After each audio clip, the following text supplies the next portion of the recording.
Of all the books that I've written, I think Love Story is my favorite. I'm Glen Scrivener. I am an author and speaker based in the UK, but from Australia originally.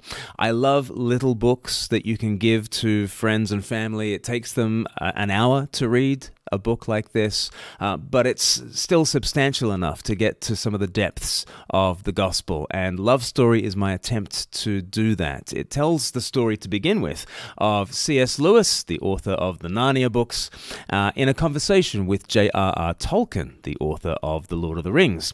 At this stage in their lives, it was 1931, Tolkien was a Christian, Lewis was not yet.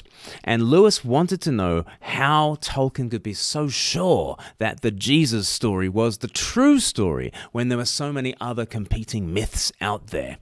And Tolkien said, this is the true myth, the myth that really happened.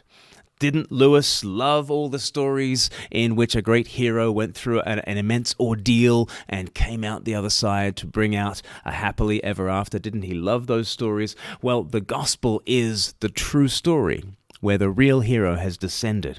And so Love Story is just my attempt to tell the story of the gospel as the great love story, where the greatest hero descends to the deepest depth in order to have the greatest effect on the most number of people for the longest duration. It is the ultimate love story, and I hope that it refreshes your faith. I also hope that it's a book that you can put in your back pocket and maybe pass on to a friend or a neighbor or a work colleague, somebody who needs to hear this greatest of all stories. So why don't you get Love Story today, read it, and pass it on to a friend.